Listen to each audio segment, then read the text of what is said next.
Megan Hicks of I Run Far, and I'm here in the finish line of the 2016 Lake Sonoma 50 mile. I'm with women's third place finisher Anna Mae Flynn. So I'm just meeting you for the first time in the last couple minutes, but congratulations on your podium today. Thanks. How are you feeling? Feeling pretty good. Yeah? Yeah. Your race was a fun one to watch. You kind of moved up into things as the race went on. Mm-hmm. Walk me through it from your inside view. Okay, sure. Well, I guess I'll talk about three things. Okay. Because I have a list. Okay. Yeah, but because I don't know.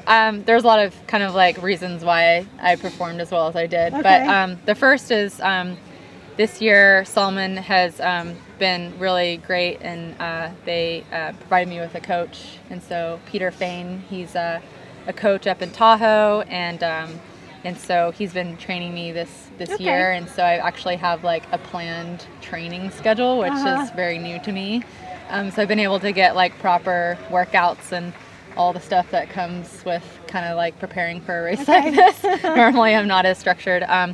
And then he also kind of gave me insight into kind of what splits to expect, and to go out slow and be conservative and hang with kind of the chase pack, and just kept saying be bouncy, just feel like you're having fun out there. Don't be aggressive, or don't, if someone makes a move, they probably won't. Because it's a 50 miler. I'm used to 50 Ks where people actually do that. Do you make moves? Yeah. Yeah. And so I just kind of relaxed, which was the kind of Peter's plan for me, and it worked out really well. The second thing was it was kind of a coincidence, or just kind of a random occurrence, was Josh Arthur was supposed to race today, and he ended up not racing, and so I met him at the Spoon Spaghetti dinner pre-racing, and he was like, yeah, I'm not racing, do you have anybody that's crewing you? And I was like, no, should I? I wasn't planning on it. And so he was like, I can crew you. So then, when we went back to the Solomon house and just kind of actually talked about the race course, and he's so knowledgeable with all the races he's done, and so he crewed me today, and it worked really well, because I've never really had a successful race in terms of nutrition. I always have I don't eat, or forget to eat, or don't drink enough water, or salt, something goes wrong. And so every time I came into the aid station, I knew he was going to be there. He changed, give me that, drop it. He was very do this, do getting that. And then get out, so I wasn't hanging out or talking to people or whatever. so that was great. And then the third thing was I didn't. It's hard. This is kind of hard to explain, because I haven't quite thought about it too much, or had time to think about it. But I feel like I didn't race, really. I didn't ran. I ran. I was just out running, and so the pain was different. In a 50K, I guess I can talk about Way Too Cool, because I did that a couple weeks ago. But from the minute the gun goes off, it's kind of go. You're running 7-minute pace for as long as you can, or that's the feeling of whatever, if you're going up a hill or down a hill, you're running 6:30 pace, and perceived or whatever, or effort.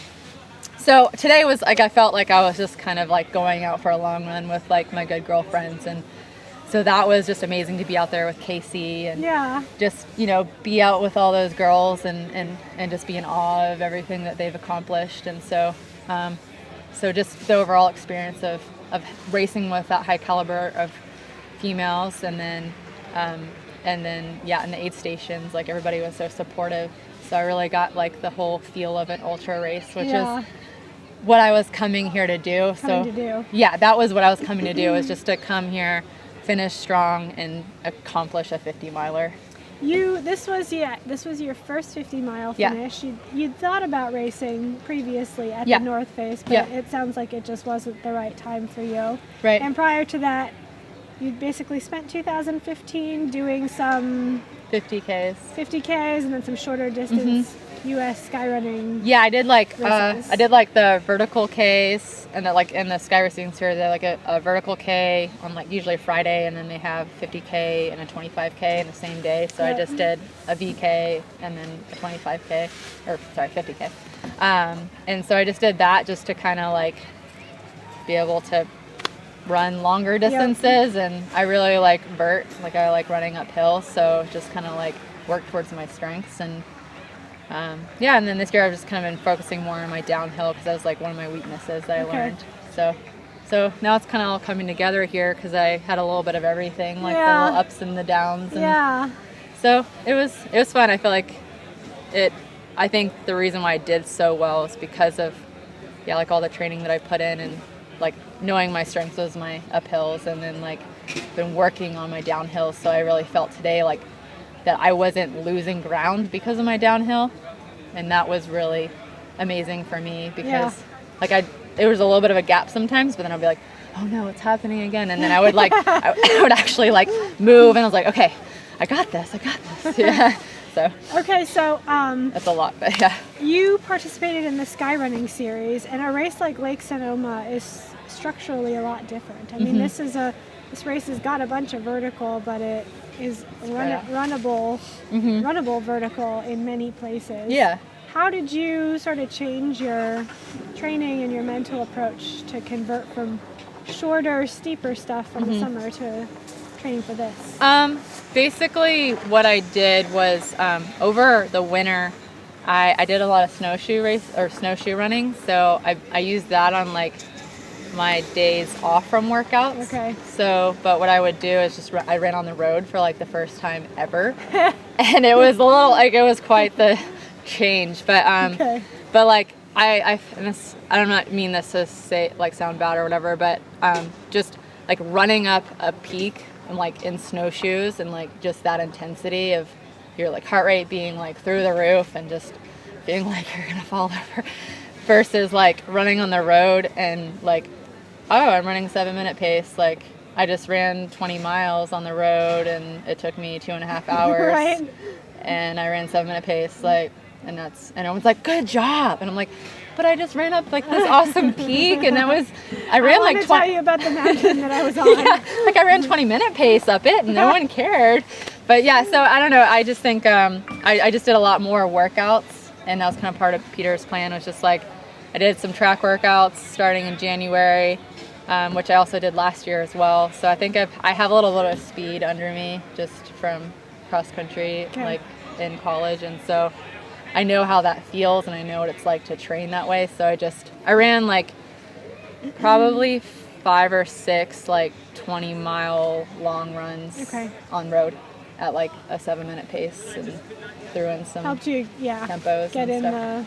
How to make it through the rollers and the flat parts of this course. Yeah, I think that we don't have like hills like this in Tahoe. There's more just like straight up, straight down type stuff. So I have been doing just recently, the past 2 weeks, so it's like a really quick like get this in, is I've been doing like reps on, like we have like a 20% grade like fire road basically. Something shorter and steeper. Yeah, so I just kind of like I just go up a little bit for like 60 seconds was my last workout I did. It's just like run up 60 seconds, run down 60 seconds, run up 60 seconds.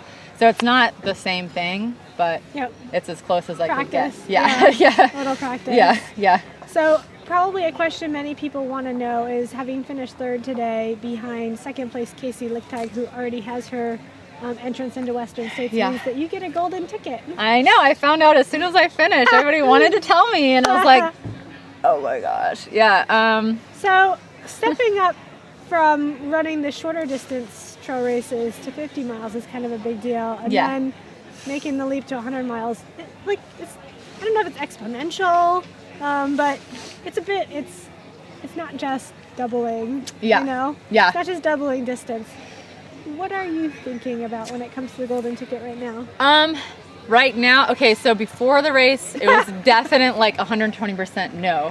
But like, because I was like, even if I did, I was like, well, you might. And I'm like, there's no way, it's 50 miles. Like, I didn't have that much faith in myself, I guess. But, and then as the race continued, I just didn't even think about it, because I know, I think it is very valuable, and so many people work so hard to get to this point. So I feel really like privileged, and I understand the gravity of it all. Right.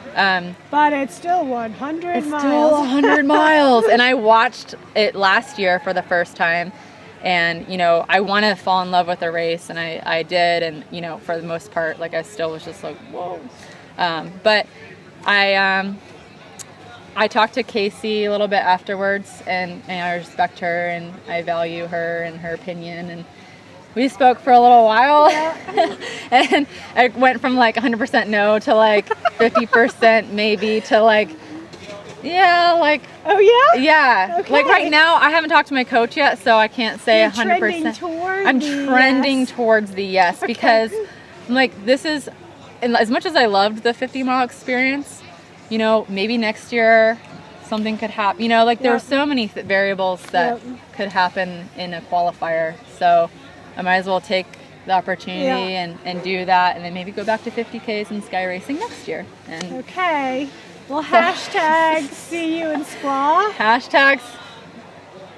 I have to talk to my coach. Maybe kind of gonna qualify it with a couple more adjectives. Yeah. See you in Squaw. Yeah, I'm gonna say I have.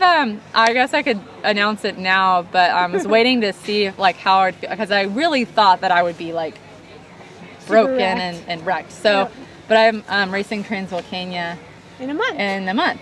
Okay. So, because that was actually see you in Transvolcania. That was my A race. So this was like kind of just a finish thing. Okay. So, but yeah, so I kind of have to reorganize my schedule, because I was kind of going to sky racing for the year. So, but I know Solomon's really stoked. So I'm gonna have to sit down and think about it. But I'm gonna say I'm trending yes. See you in Squaw. Tending towards see you in Squaw. Yes, maybe, definitely, maybe. Kind of, sorta. We'll see. Okay.